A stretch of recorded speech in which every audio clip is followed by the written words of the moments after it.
পাচ্ছেন আমি এবার এই গাছটাতে মাটি ভরাট করে দিলাম এবং কিছুটা দেখুন এইখানে মাটি আমি ভরাট করি না গাছের যতটা এই যে মাটি চারা গাছটা যতটা ছিল দেখতে পেয়েছেন এই মাটিটা ততটা আমি এইটা ফাঁকা করে এই সাইডে যতটা ছিল ততটা মাটি ভরাট করে দিচ্ছি। আপনারা অবশ্যই যখন গাছ বসাবেন সম্পূর্ণটা ভরাট করবেন না গাছের গোড়া পর্যন্ত, এইভাবে করবেন। তাহলে এইভাবে যদি আপনারা যদি গাছের গোড়া যদি ঠিক রাখেন তাহলে গাছটা ঠিক ভালো থাকবে এবং দ্রুত বৃদ্ধি হবে।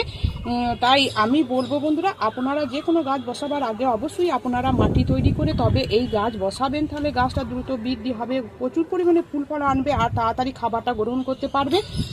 আর এই গাছটিকে আপনারা 3-4 দিন একটু আদা সেট জায়গা রাখবেন, ঠিক রোদের মধ্যে রাখবেন না। তারপর গাছটা যখন একটু বৃদ্ধি হতে আরম্ভ হবে তখন বন্ধুরা আপনারা রোদের মধ্যে রাখবেন। তারপর এখন বন্ধুরা যে এই 3-4 মাস আমি এই গাছটাতে আর কোনো এখন খাবার দেবো না। তারপর আমি যে খাবারটা দেবো বন্ধুরা সেটা খুবই হালকা পাতলা করে একটু যেটা সরিষার খোল ভেজানো জলটা দেবো, সবজি খোসা ভেজানো জল, ওটা 10-15 দিন অন্তর অন্তর দেবো। তাহলে এইভাবে আপনারা ছাদ বাগানে খুব সহজে একটা ফলের গাছ আপনারা বসান। ফলের গাছ বসানো নিয়ে কোনো চিন্তা করবেন না। আমি একটা গাছ দেখাচ্ছি, আমার গাছটা দেখুন কীরকম, এই পদ্ধতিতেই আমি গাছটা বসিয়েছি, কীরকম বৃদ্ধিটা হয়েছে দেখবেন। চলুন দেখুন বন্ধুরা, এই আতা গাছটাতেও আমি এইভাবেই পদ্ধতিতে একই পদ্ধতিতে বসিয়েছি, কী সুন্দর বৃদ্ধিটা হয়েছে না।